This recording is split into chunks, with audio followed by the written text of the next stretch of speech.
کسان سلاد کے ان پودوں کو ضائع کر رہے ہیں جنہیں نارمل دنوں میں ریسٹورنٹس بھیجا جاتا تھا، جو اب کرونا وائرس کی وجہ سے یا تو بند ہیں یا صرف ٹیک آؤٹ آرڈرز لے رہے ہیں۔ امریکہ کے ڈیری فارمز بھی دودھ پھینک رہے ہیں یا اس کی پیداوار کم کر دی ہے، کیونکہ ان کے اہم گاہک سکولز تھے جو اب بند ہیں۔ امریکہ میں دودھ کا پہلے نمبر پر سب سے زیادہ استعمال اسکول لنچ پروگرامز میں ہوا کرتا تھا۔ اس کے علاوہ اس کا اثر زرعی پیداوار پر بھی ہوا ہے۔ ہم یہاں ہفتے میں 1.5 کروڑ سے 2.5 کروڑ کھانوں کی بات کر رہے ہیں۔ 25 million meals a week۔ یہ سب ایک ایسے وقت میں ہو رہا ہے جب خوراک کی درآمد پر بندش کی وجہ سے کسانوں کی کمائی بند ہے۔ Dairy products are exported to China, Mexico, the Southeast. امریکی ڈیری مصنوعات چین، میکسیکو، شمال مشرقی بحر الکاہل درآمد کی جاتی ہیں، اور جیسا کہ ان ممالک کو بھی بندش کا سامنا تھا، اسی وجہ سے ہماری بندرگاہیں بالکل بند ہو گئیں۔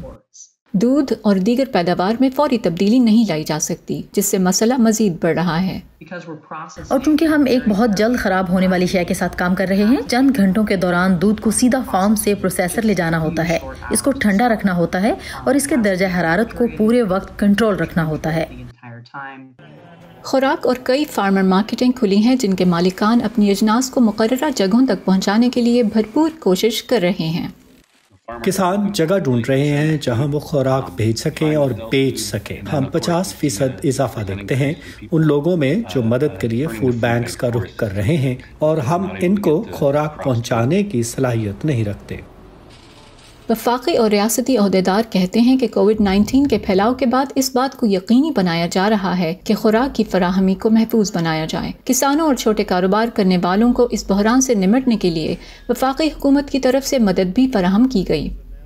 ایک اچھا سال ہونے کے لیے 1000 چیزوں کا درست ہونا اور دیوالیہ ہونے کے لیے صرف ایک چیز کا خراب ہو جانا کافی ہوتا ہے۔ کسی نے بھی یہ نہیں سوچا تھا کہ یہ ہوگا۔